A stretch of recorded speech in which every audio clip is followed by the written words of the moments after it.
Good evening, thanks for joining us.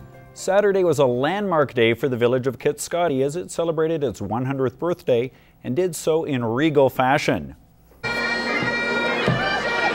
proverbial red carpet was rolled out Saturday morning as the village embraced its centennial year.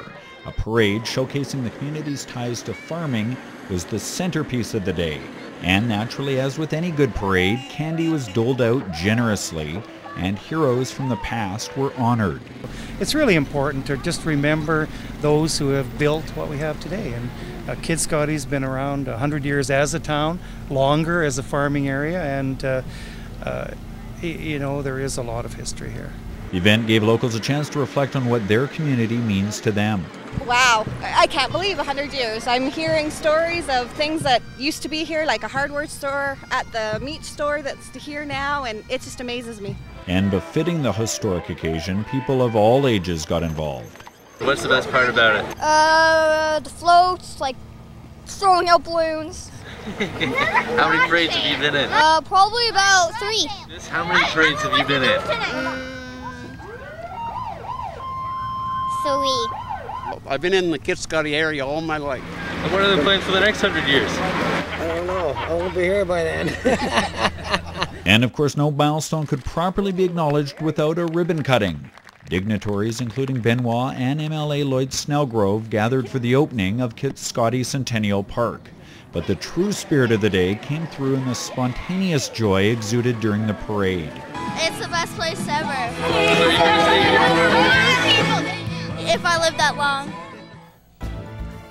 007 set the standard through the first 2 nights of turning and burning. But the Orange and Black's fight to qualify for Sunday's championship dash wasn't the only battle brewing in the border city. With a spot in the 2012 GMC Rangeland Derby on the line, BJ Carey was able to rally a rapid run at the right time. There's a horn and they're off to a good start on that number 2 barrel. BJ Carey is quick. BJ Carey was quick out of the figure 8 and even faster to the rail. Carey's convoy flies off barrel 2 Rattler to take the coveted inside spot. Out of the first turn, Vern Nolan would catch up to Carey. Young gun Jamie Labicane forced to run 4 wide. But down the backstretch, Carey's convoy would push a full wagon's length ahead of the pack. But heading into the final turn, Shane Carter, driving for Extreme Oilfield Tech, pushes his horse's power to the max and gives Carey a run for his money. But Carey is the man who takes it on this night. All right, to heat number 8 now. Penalties prove to be the plot line here. Watch Shane Nolan on barrel number 2.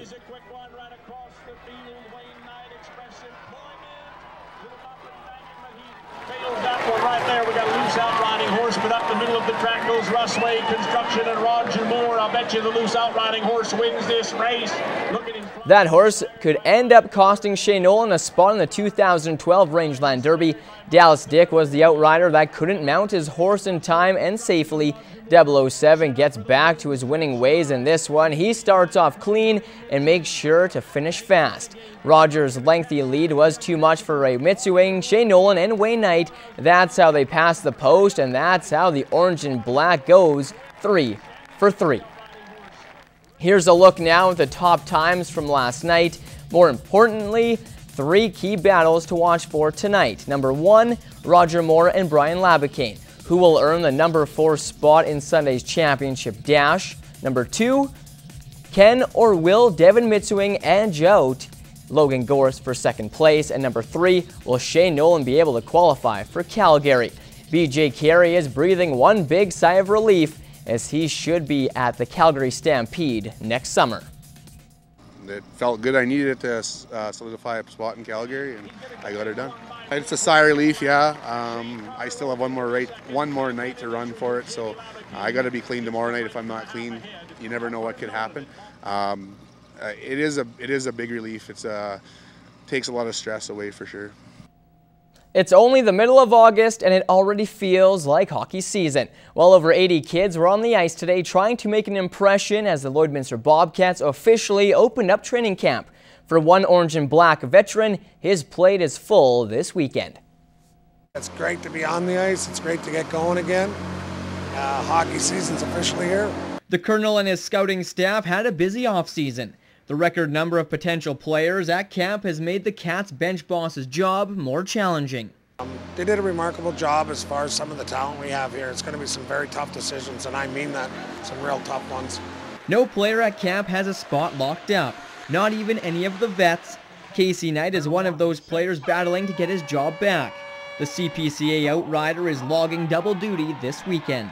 Yeah, the finals now. Last year I only rode a couple heats, but now I'm riding for Logan Gorse probably in the finals. So yeah, you can't really take a night off kind of thing. And here with training camp, there's 90-some kids here, and there's a lot of good players here. So yeah, really, if you want your spot, you gotta, in both places you want your spot, you gotta keep at her.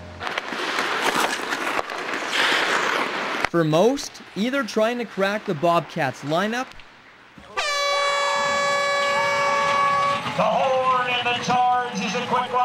or outriding in the CPCA finals would take a lot out of you. But doing both is something Knight feels brings his two favorite pastimes together. No, I don't get fatigued out here in front of Colonel.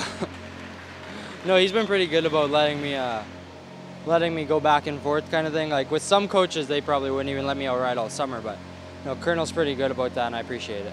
Casey's working his tail off. This is something that he loves to do, the outriding. I think I'm going to talk more about hockey. I'm happy for Casey. We're giving him the time. Fatigue-wise, no, Casey doesn't even know what that means. He just works hard. This is important to him. He loves hockey, but he loves his horses too.